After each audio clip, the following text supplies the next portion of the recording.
You've probably heard the stories about near-death experiences, right? The tunnel, that bright light, your life flashing before your eyes. For decades, these accounts have just completely fascinated and puzzled us. Are they, a peek into an afterlife? Or just some kind of trick of a dying brain? Well, today, we're going to set aside all the speculation and really dive into the actual research to understand what happens when people come back from the very brink of death. And what that research shows us, well, it's a puzzle that challenges the very foundations of neuroscience. And this is it. This is the central paradox that has scientists absolutely hooked. How is it possible that at the very moment the brain is most compromised, we're talking during cardiac arrest, under deep anesthesia, or from a major trauma, that some people report having their most lucid, structured, and life-altering experience? It just doesn't compute. It's a massive scientific mystery. And this quote from Dr. Bruce Greyson, who's a giant in this field, really nails the problem.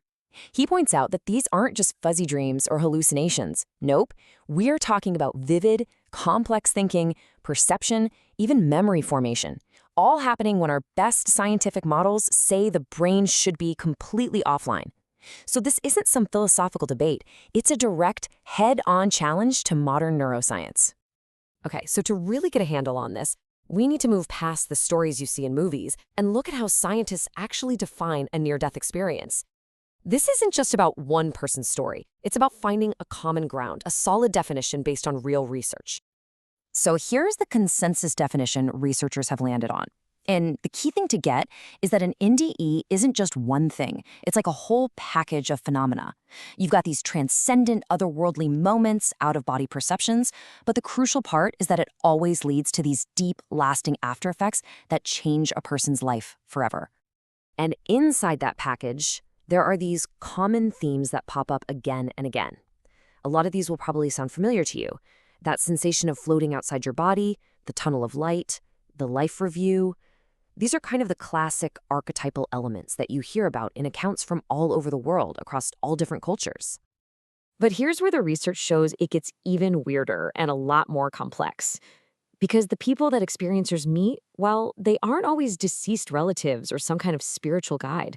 Sometimes they're people who are very much alive.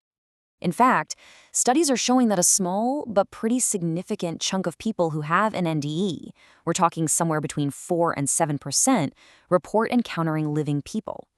Now, this just adds a whole different layer to the phenomenon, right? It suggests some kind of shared, almost telepathic experience that is really, really hard to explain. And this story from a study just brings that point home so powerfully. A mother was praying, just intensely praying for her son Jeremy, who was drowning. And in her prayer, she felt like she was outside her body, telepathically telling him to stand up. Later, her son remembered it. He said he heard her voice telling him what to do. It was a shared experience, recalled by 2 different people, one of whom wasn't anywhere near death. How do you explain that? So what happens when these people come back? When they return to their normal lives? The experience doesn't just stop when their heart starts beating again. Oh no. The aftermath can be just as earth-shattering as the NDE itself. And as we're about to see, it can be a real double-edged sword. I mean, on one hand, the positive changes are just incredible. People often completely lose their fear of death. They feel this huge surge in compassion, a new sense of purpose. But then there's the other side of the coin. Those new values can put a massive strain on relationships, sometimes even leading to divorce. There's this deep fear of being ridiculed, or worse, being told you're mentally ill. And many have a tough time fitting back into a world that suddenly feels, well, kind of trivial. Researchers even have a name for it: re-entry problems. This quote from an experiencer just says it all, doesn't it? It's the single most meaningful event of their entire life, and yet it leaves them feeling totally lost, isolated, with no idea how to move forward. That is a heavy, heavy burden to carry, especially when you feel like you have to carry it all alone. So this brings up a huge question. How in the world does someone integrate an event this massive into their life? It turns out, finding the right support can be the deciding factor between turning this into positive growth versus a lifetime of distress.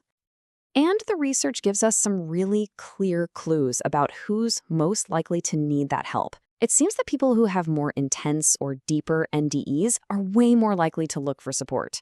Same goes for those who already had some psychological challenges or are dealing with ongoing health problems from whatever caused the NDE in the first place. These factors are basically predictors for a much tougher journey back. So when people do find help, what makes it actually work? What's the secret sauce? Well, across all the data, one thing stands out above everything else: validation. That's it. Just having someone listen and acknowledge that their experience was real, without judgment, without trying to diagnose them, that is the most crucial element for healing. And you can hear it right here, in this person's own words. That simple act of validation gave them the safety and the courage they needed to even begin to process and accept what happened to them. Without it, that fear of being seen as crazy just forces people into silence, which only makes the isolation worse. But here is a finding that is genuinely shocking and frankly pretty concerning. One major study found that when people sought help from mental health professionals, it was often associated with lower perceived helpfulness. Think about that. Researchers call this a huge gap in care. The very systems we have in place to help might actually be failing these people, maybe because of a lack of training or a tendency to just label the experience as a symptom of something else. So, you see, this isn't just about individual stories anymore. The whole phenomenon of near-death experiences poses a fundamental challenge to medicine and really to our entire scientific worldview. It forces us to step back and ask if our current models are really enough to explain reality. See, for centuries, the dominant worldview in science has been something called naturalism. It's basically the idea that the universe, including our own minds, is just a gigantic machine. Everything can be explained by physical matter bumping into other physical matter. In this view, your consciousness isn't some mysterious thing. It's just what your brain does. It's a product of the machine. The NDE research just throws a giant wrench in the gears of that machine.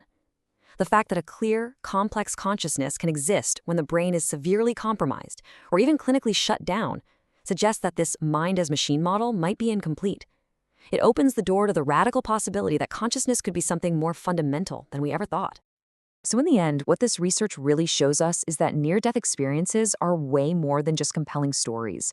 They are a serious, legitimate field of science that is pushing the absolute boundaries of what we know about life, death, and the mind itself.